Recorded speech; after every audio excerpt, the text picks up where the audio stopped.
Fox News Alert, and as normal on Sunday evenings, we dig into politics, and it's just 2 weeks shy of that first presidential debate. And now things are really interesting because Donald Trump and Hillary Clinton will go head-to-head with a narrative behind Hillary Clinton, "How is your health?" And it will be on the record, and it won't just be coming from critics. And it can't be shut down because we know now that she was diagnosed on Friday with pneumonia and given antibiotics.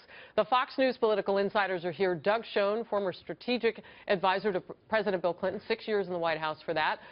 We also have Pat Goodell here, who worked with Jimmy Carter, many years in the White House, giving him strategic advice as well. And John LeBoutelier, a former field director for President Ford, and then held office himself as a Republican congressman for New York.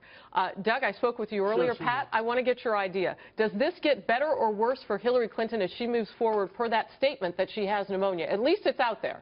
It's out there. Now what the problem for her is, this isn't just to provide some history. This isn't like when Richard Nixon hit his knee and had problems in 1960, also the longest campaign like this one, and had to go in the hospital for almost 2 weeks. And, you know, it was all transparent. He made some appear, people, Eisenhower came, other things. She has been denying she has health problems. There are rumors rampant in the country and on the internet. This reinforces a sense that there's something wrong and they've been hiding it. A week ago, just before the first, on the 30th of August, Obama's doctor, Shiner, said both about Trump. She said she needed more neurological exams on another network, and then talked about Trump. None of that's been covered. The press can no longer hide this for her, which has been their tendency. Well, look, Pat, it wasn't even a matter of hiding. I shared the full report. For days. Their notes from today, they were held back in the media area. They were pinned in. This isn't even about hiding. They didn't have any access. Well, so they don't complain. They're like they are like animals in the sense that they stay in their pen when they're told to. Look, they knew on Friday she had pneumonia. Did you know? Did you know? Not at all. Yeah, exactly. And so now the point is, you know, it's up to everybody to do their jobs and to ask those tough questions. Even when you're pinned in, you can, I guess, shout if you have to. Well, while they're at it, I think they probably should ask again, let's have Hillary and Trump's complete medical records made public for the people. And what does Donald Trump do?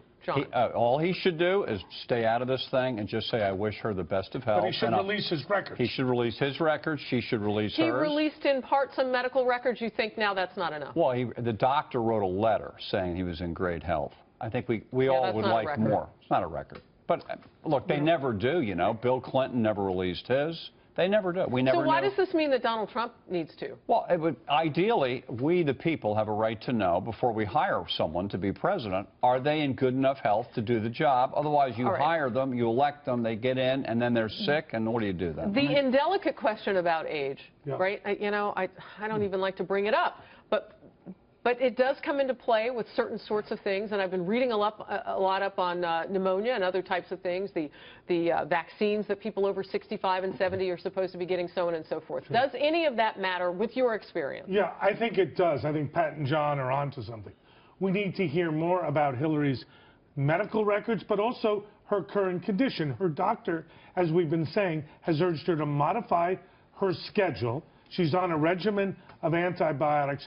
We need to know more. As a political advisor, I would say keep her off the campaign trail until the debates as much as possible. How can you do that? Why not? You just say no. But look at the polling. I mean, when you look at some of the battleground states, there's only one thing that matters. The debate. The debate. And she's running ads like crazy. The ads are... Yeah, even in red states. Yes. She's running some ads like Georgia. Let me tell you the other advantage of staying in the hospital.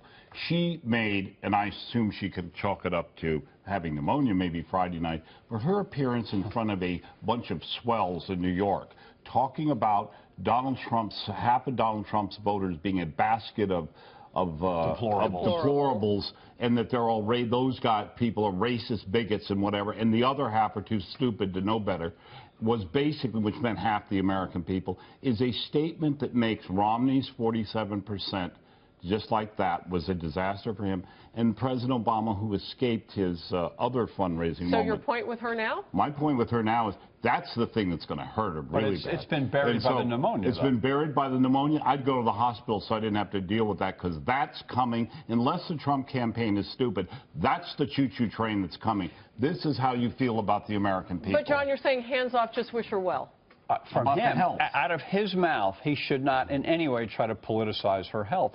Everybody's talking about it anyway. He does let it happen. He doesn't have to get involved. But her comments about his supporters, fair game, even as she's recovering. I guess the point I'm trying to get, do politics go on even though she's recovering? Harris, the best thing Trump can do is campaign hard to emphasize his vigor. All right.